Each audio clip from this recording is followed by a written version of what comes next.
Con 355 votos a favor, 173 en contra y 15 abstenciones, el Parlamento Europeo aprobó este jueves una resolución que insta a la Unión Europea a incluir al denominado Cártel de los Soles en su lista de organizaciones terroristas.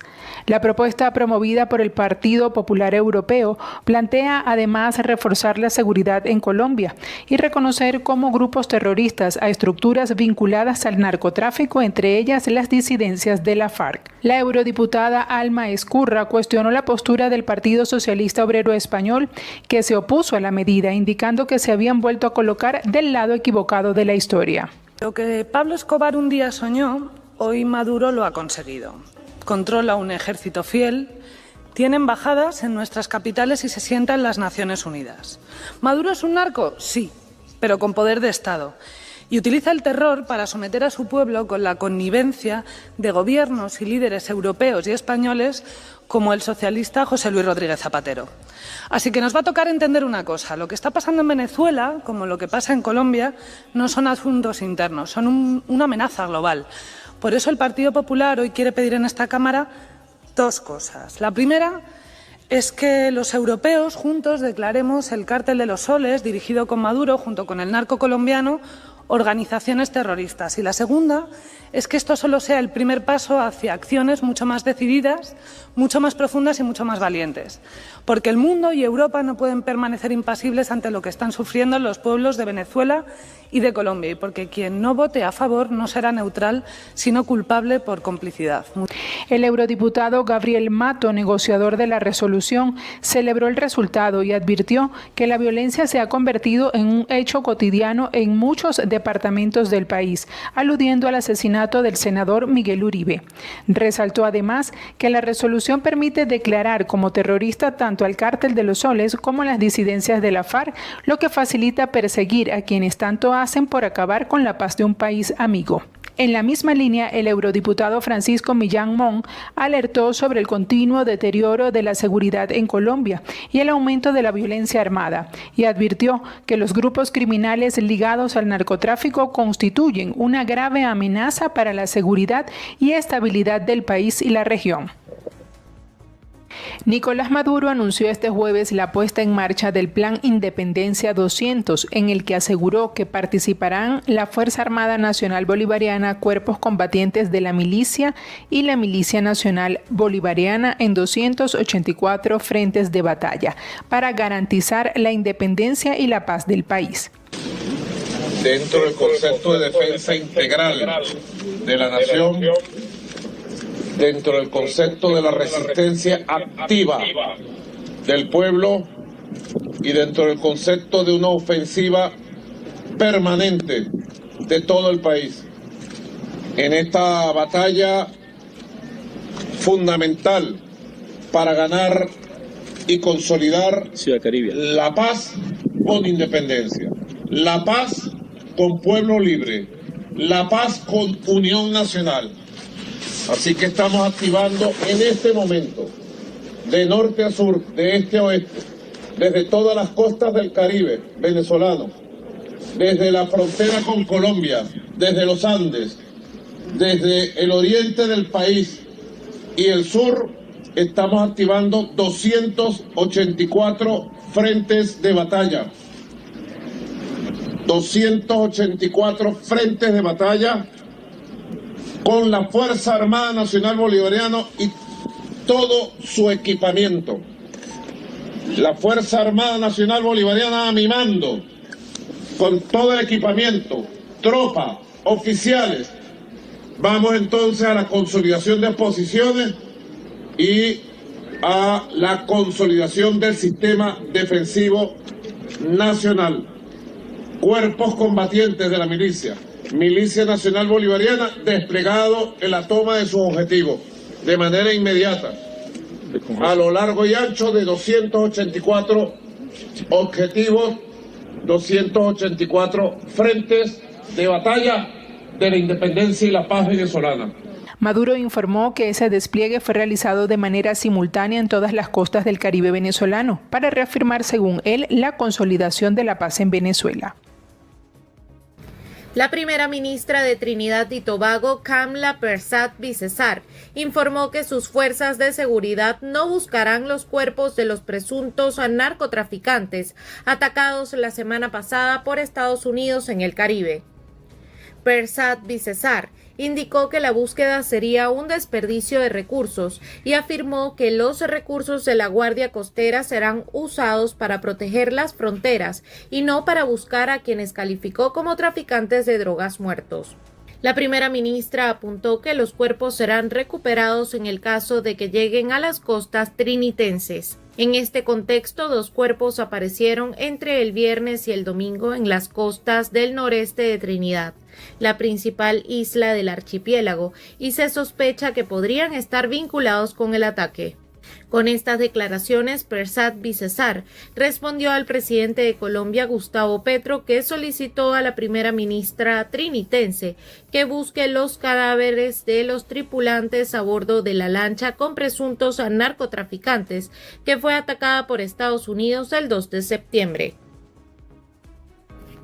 El Observatorio Venezolano de Prisiones denunció que los presos políticos recluidos en el centro penitenciario de Aragua, conocido como Cárcel de Tocorón, sobreviven en condiciones infrahumanas que han generado un alarmante número de intentos de atentar contra sus vidas.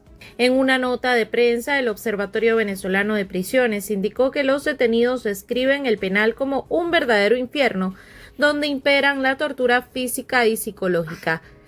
En una nota de prensa, el Observatorio Venezolano de Prisiones indicó que los detenidos describen el penal como un verdadero infierno, donde imperan la tortura física y psicológica, celdas oscuras con calor insoportable, sin ventilación adecuada ni acceso a servicios básicos.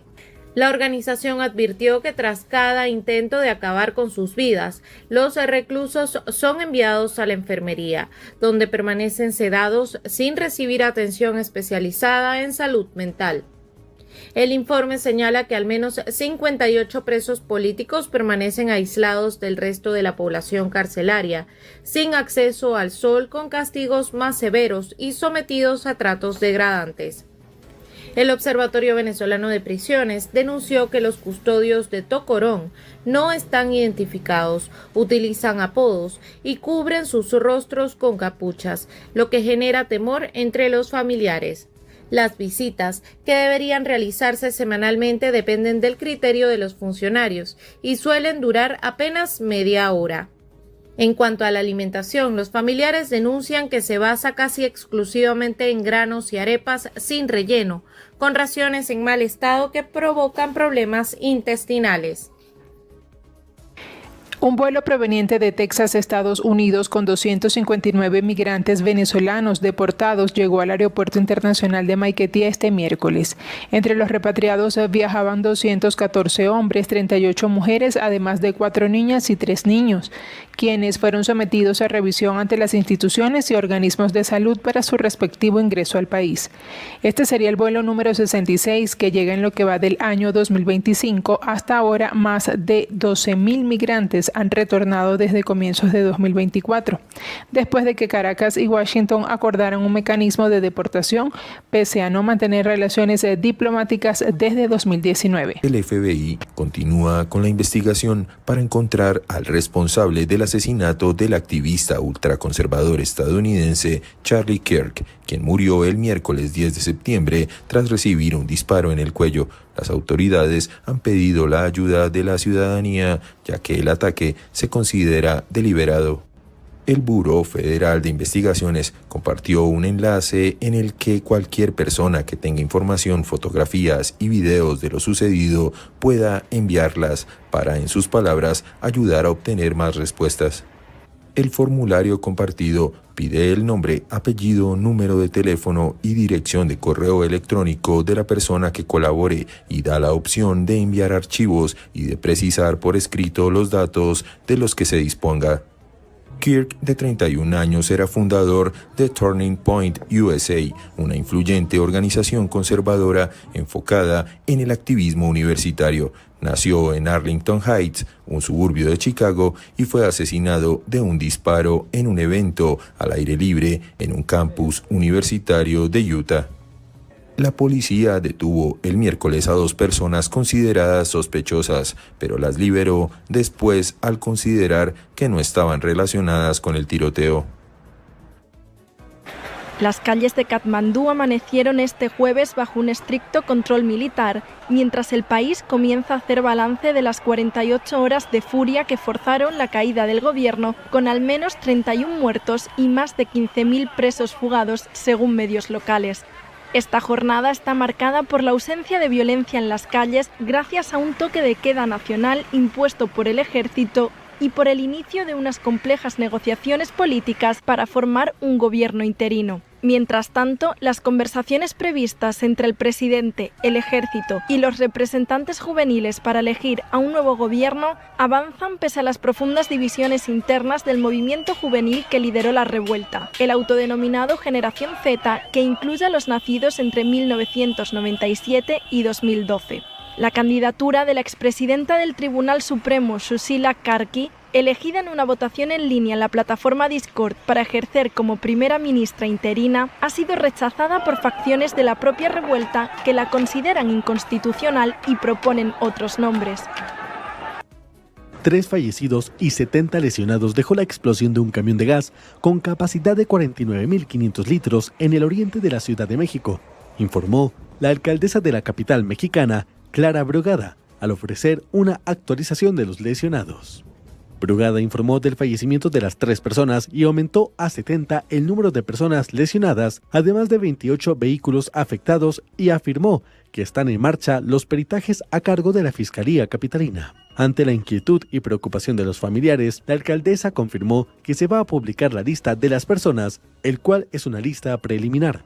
El camión ya fue identificado y forma parte de la empresa transportadora Silsa SADCB, empresa que cuenta con permisos de transporte ante la Comisión Nacional de Energía y que forma parte del Grupo Tomsa. Sobre el paradero del conductor del vehículo, las autoridades señalaron que está con vida y es atendido como parte de las personas lesionadas. El accidente ocurrió alrededor de las 14:30 horas local y provocó en los heridos, según las autoridades, quemaduras de segundo y tercer grado e intoxicaciones. El accidente ocurrió en el puente de la Concordia y la calzada Ignacio Zaragoza en el oriente de la capital, una zona de gran tránsito vehicular.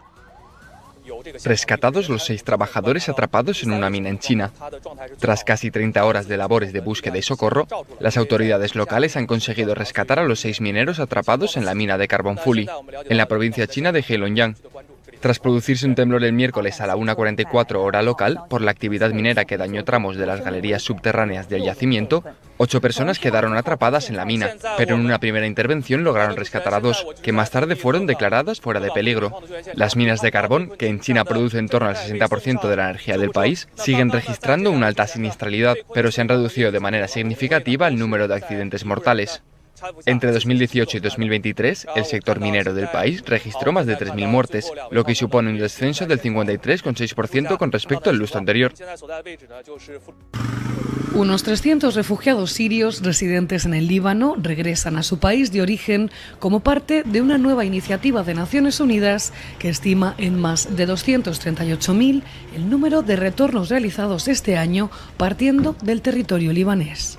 Las familias se congregaron a primera hora de la mañana en el muelle de Beirut, de donde partieron posteriormente rumbo a la frontera común entre ambos países en una caravana de autobuses y camiones cargados con sus pertenencias. Se trata de la segunda tanda de refugiados que se acoge al programa de retornos voluntarios, lanzado el pasado julio por la Agencia de la ONU para los Refugiados y la Organización Internacional para las Migraciones. En lo que va de año, más de 238.000 sirios han regresado a su nación de origen desde el territorio libanés, donde otros 114.000 han expresado ya interés en tomar parte en la nueva iniciativa organizada por la ONU. Todo ello coincide a su vez con un intenso flujo de personas que están regresando a Siria tras el derrocamiento del régimen de Bashar al-Assad el pasado diciembre, momento desde el que la ONU ha contabilizado unos 850.000 retornos a través de países vecinos, incluido el Líbano. Hasta el cambio de poder en Siria se creía que alrededor de 1,5 millones de sirios residían en el Líbano, que acogía al mayor número per cápita del mundo y que busca su retorno desde hace años. El senador centrista Rodrigo Paz Pereira y el expresidente conservador Jorge Tuto Quiroga se comprometieron a hacer campaña sin guerra sucia hacia la segunda vuelta, en la que se medirán por la presidencia de Bolivia el próximo 19 de octubre. El acuerdo fue parte de las conclusiones del Encuentro por la Democracia Segunda Vuelta, que se realizó en la ciudad oriental de Santa Cruz por iniciativa del Tribunal Supremo Electoral TSE. Las organizaciones políticas, sus candidatos y militancia se comprometen a participar en la segunda vuelta de las elecciones generales 2025 dentro del marco legal y reglamentario, evitando incurrir en campañas de desinformación y otras prácticas consideradas como guerra sucia. También se comprometieron a promover la difusión de sus planes de gobierno en el marco de una campaña respetuosa, informativa y equilibrada, lo que será monitoreado por el Servicio Intercultural de Fortalecimiento Democrático del TSE. Asimismo, se exhorta a los actores políticos, líderes de opinión y medios de comunicación que contribuyen a combatir la desinformación electoral, evitando difundir información falsa, no verificada, discursos de odio, discriminación o campañas de guerra sucia. Otro compromiso hecho esta jornada fue la participación de los candidatos en 2 debates organizados por el TSE, uno para los aspirantes a la vicepresidencia el próximo 5 de octubre y el segundo una semana después para los postulantes a la presidencia. Por su parte, el órgano electoral se comprometió a trabajar de forma transparente, imparcial, profesional y permanente para el desarrollo de la segunda vuelta. El TSE oficializó hace 2 semanas los resultados de las elecciones generales, que confirmaron el balotaje entre Paz, que obtuvo un 32,06% de los votos, y Quiroga, que se logró un 26,70%. Será la primera vez en la historia de Bolivia en que el presidente y vicepresidente se elegirán en una segunda vuelta, pues ese mecanismo fue introducido en la Constitución de 2009.